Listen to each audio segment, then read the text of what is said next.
And it's all because of these two people. It's Always came from that. That's right.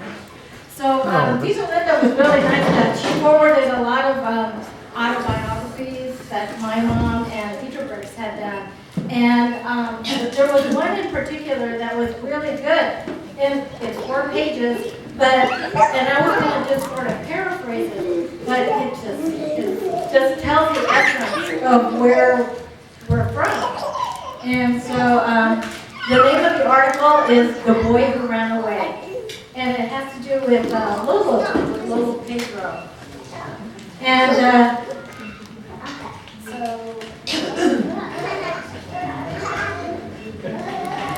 on June 30th of 1892, a son was born to Racho Omega and Dominga Sio Omega. That's Saint Pedro. He was named Pedro after Saint Peter. Saint Peter's feast day is June 29th, and that's where the town of Carmel City, where we're all from, where our parents are from, they celebrate the feast day every year. So there's this week-long celebration, and the whole town gets involved. So 3 days after he was born, his mother died, and so he was raised by his 2 unmarried aunts. The married aunt, Lola Pedro, would occasionally visit and sometimes would stay with them for months. She did not have any children of her own, but she was the disciplinarian who practiced the spare the rod or spoil the child doctrine to the letter. However, her punishment for even a minor behavior would sometimes be very severe, and they didn't have child protection agencies back then. The young Pedro wanted so much to go to school, but he was expected to do numerous chores instead. If he insisted on going to his classes before completing those chores, he would be reprimanded, and one day he was told, "Why bother going to school? You'll not become a governor anyway." One of the chores he liked doing was watching the rice fields for birds, driving them away to keep these birds from eating the rice ready to be harvested. He liked doing this because he would sneak out to go to school and would return home to the rice fields. His father was good to him, but left the child raising to the women in the household. Living with his father and stepmother was not any better. Although he didn't say of being abused, he knew at the start that she did not really care for him. As he grew older, he started to dream of faraway places and running away from home. One day, Lola Pedro told him to cook salted small shrimp with coconut milk. Being very young at the time, he put too much coconut milk, and Lola Pedro was very angry. She took the bamboo ladle to strike him. Defending him, he instinctively held his right arm over his face, so the ladle hit the bone of his arm, causing a lot of pain. At this moment, while in tears, he vowed to make good his dream to run away. He continued to stay in school and work very hard. If you were old enough to remember Lulu, you knew he was a really hard worker.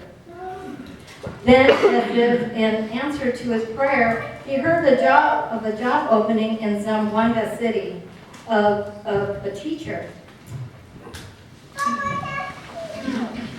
He got the job, and finally he made his first giant step in the pursuit of a dream, to find a better life away from home. While he was in Zamboanga, he was granted a scholarship to study agriculture in Los Banos, University of the Philippines. He took advantage of this scholarship, but after 2 years, he was stricken with malaria. After missing his classes for about 2 months, he was forced to quit school because he was unable to catch up with the rest of the class. Under the terms of the scholarship, he had to go back to Zamboanga to teach for the number of years of the scholarship he used. He continued to teach in that city, but later was transferred to the island of Holo. Muslim state. Yeah, it's a Muslim state, and it was in a tiny village that he ruled by a sultan. This island was inhabited by the non-Christian Filipinos called Moros. It was there that Pedro learned to read and write in Arabic. So, like when his kids were growing up, and all the aunties and uncles, he taught all of them how to write their name in Arabic. And so when Tita Linda was in Saudi Arabia, he got necklaces made in like her siblings' names in Arabic. At this time, he started seeing the daughter of the Sultan, and knowing his plan to leave, even for a vacation. Well, after a while, he planned to take a vacation in Ormuz City, his hometown. But knowing his plan to leave, even for a vacation, the Sultan's daughter insisted on getting married before he leaves. They then went to the Justice of Peace to get married, but he was not in. So he left with a promise to return. During that time, transportation between the island and the Philippines was made by boats. The main seaport connecting the northern and southern part of the Philippines was and still is Cebu City. He tried to convince, he met his friend Carlos Peñalosa, who was also on vacation, and he came from California and was in the U.S. Navy. He tried to convince Pedro to go with him to join the Navy, and although he was tempted, being a very responsible person, he hesitated because he was going to go back and get married. So he let fate make the decision. So he said, okay, whatever happens, happens. So he told Carlos, if the first boat leaving for Cebu is going to Manila, I'll go with you. But if it's going to Holo, then it means I have to go back to my job.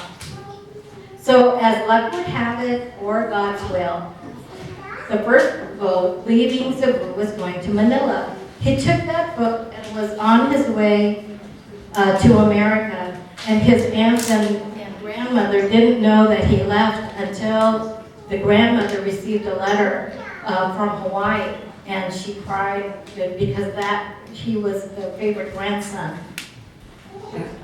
He joined the U.S. Navy in the World War when the World War was ending. He was in the Navy from 1917 to 1924. It was at this time, then he was interested in becoming an electrician. So he took a course in the University of Wisconsin. And he was interested in becoming an electrician.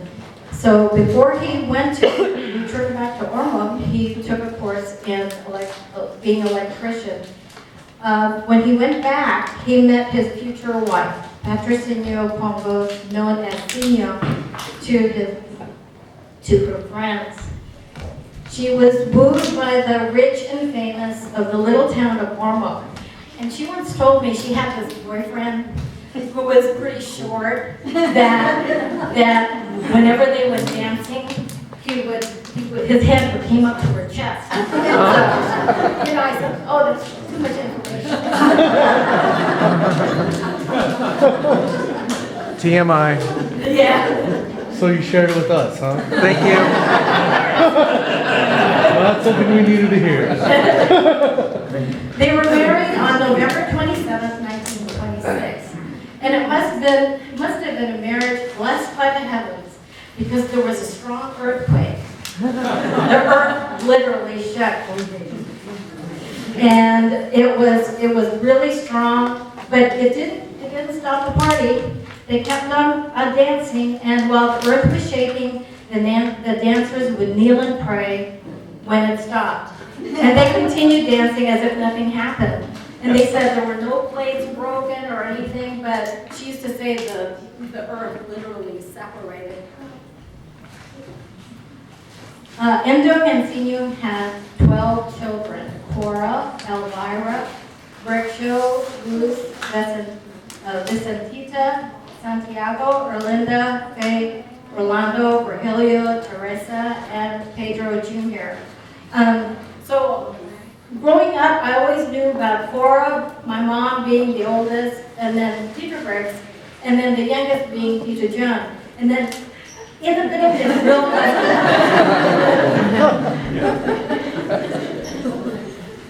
So that's basically the introduction. And then eventually they came over here. And then Teacher Briggs wrote his autobiography. And he talked a little bit about each of his siblings. And he talked about nicknames, how nicknames, they were either for teasing or, they just picked them. So Cora, my mom Cora, was, she didn't have one. Although I noticed when I was growing up, some of the uncles would call her Kuya.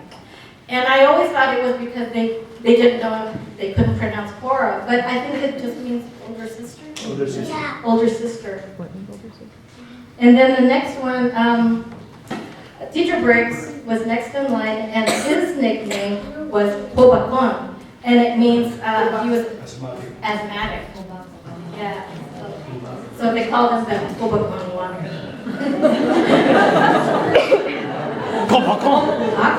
Oh. Tito Lewis was Boda, and that means blind.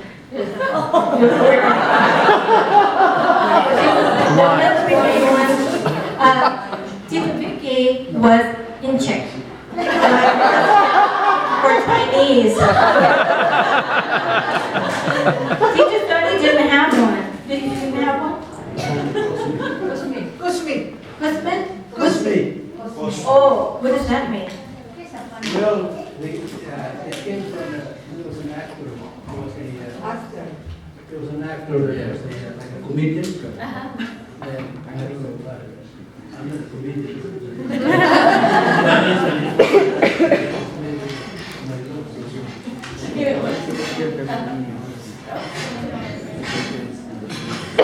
Tita Linda was Bagat, and it means thick. And she was known for her lips. They were thick like slices of liver. Hey, is that good? Is that good? I don't know that's good. I think it's a compliment.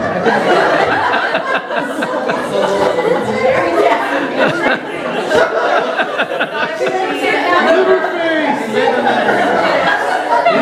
Liver. Liver lips!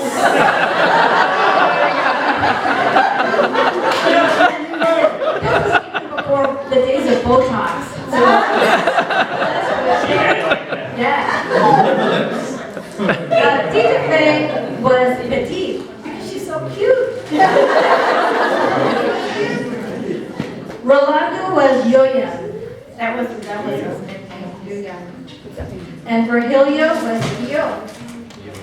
Teresa was Inda, and that's a term of endearment, usually given to the favorite sister.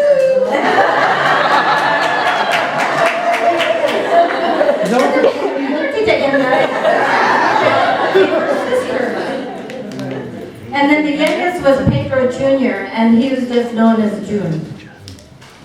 Now, there's a story about Teacher Briggs. Teacher Briggs was born with a lump on his head, and his mom was so afraid that he was frail and ready to die, that the priest was immediately called to give him the blessings.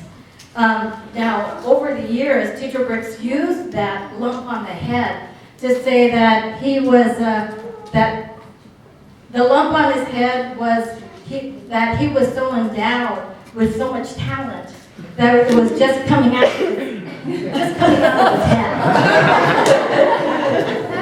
And that's basically a brief discussion on why, where we are, where we came from, and now it's the future.